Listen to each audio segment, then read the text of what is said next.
باجماعت نماز کے بعد امام کے ساتھ ہاتھ اٹھا کر دعا کرنا صحیح ہے؟ اگر نہیں تو حوالہ بتائیں۔ حوالہ ہونے کا ہوتا ہے، نہ ہونے کا نہیں ہوتا۔ یاد رکھیے کہ حوالہ ہونے کا ہوتا ہے۔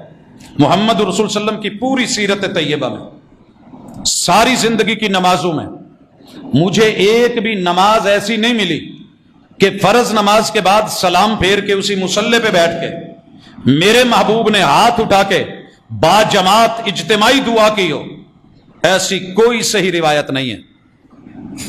عموم سے استدلال لیا جاتا ہے، دعا فرض ہے، دعا ضروری ہے، دعا لازمی ہے، قبولیت کے اور استجابت کے اس کے مواقع ہیں، لیکن اسے یوں خاص کر دینا اور پھر امام نے دو چار رٹے ہوئے لفظ اپنے پڑھنے اور باقی عوام پتہ نہیں کیا کیا ضرورتیں لے کے بیٹھی ہے۔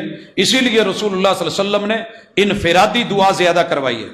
نماز کے بعد لمبے ذکر اذکار انفرادی دعائیں، اور جو اجتماعی دعا ہوئی بھی ہے وہ محمد الرسول اللہ صلی اللہ علیہ وسلم نے خطبہ جمعہ میں جب ایک صحابی آئے اور کہنے لگے اللہ کے رسول صلی اللہ علیہ وسلم مویشی ہلاک ہو گئے، خشک سالی ہے، بارشیں نہیں ہو رہی، اللہ سے دعا کر دیجئے۔ محبوب نے جمعہ روکا، ہاتھ اٹھائے، دعا کی بارش کی، صحیح بخاری کے لفظ، محبوب کے بغلوں کی سفیدی نظر آنے لگی، ہاتھ اٹھے ہوئے ہیں، آپ دعائیں کر رہے ہیں اور اصحاب رسول پیچھے آمین کہہ رہے ہیں۔ یہاں آمین کا ثبوت موجود ہے۔ والاصحاب یؤمنون، آپ کے ساتھی آمین کہہ رہے ہیں۔ صحابی کہتے ہیں جب ہم آئے تو شدید دھوپ تھی، کڑاکے دار، نکلے تو آسمان پہ بادل تھے، اللہ نے بارش دی اور 7 دن لگاتار یہ بارش ہوتی رہی۔ حضرات، جو ثابت ہے بسم اللہ، جو نہیں ہے اس سے اجتناب بہتر۔ یہ دعا کا انکار نہیں ہے، یہ دعا کا انکار نہیں ہے، یہ اس کیفیت کا انکار ہے جو ہمارے اوپر مسلط ہوتی ہے، یہ ہم اپنے آپ پہ کرتے ہیں اور وقتی طور پہ جھٹکے دے کے ہاتھ منہ پہ پھیرے اور چلتے بنے، وگرنہ دعا کے لیے سدا ہاتھ اٹھانے یہ بھی ضروری نہیں۔ ہاتھ آداب میں شامل ہیں کہ اٹھائے جائیں۔ کوئی بندہ کہتا ہے دعا کرنے کی گنجائش موجود، رسول اللہ صلی اللہ علیہ وسلم نے کی، لیکن فرض نماز کے بعد ہی، اس کو آپ نے عادت نہیں بنایا۔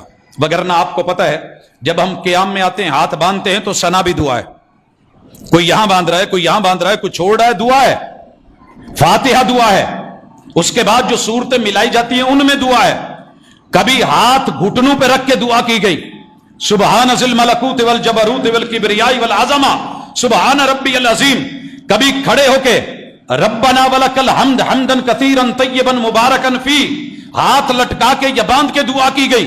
محمد الرسول صلی اللہ علیہ وسلم نے کبھی دعا زمین پہ ہاتھ رکھ کے، گھٹنے رکھ کے، ناک اور پیشانی رکھ کے، پاؤں کھڑے کر کے پھر دعا کی سجدے میں، کبھی 2 سجدوں کے درمیان رب اغفر لی یہ بھی دعا ہے، مگر ہاتھ اٹھے نہیں، ہاتھ رانوں پہ ہیں۔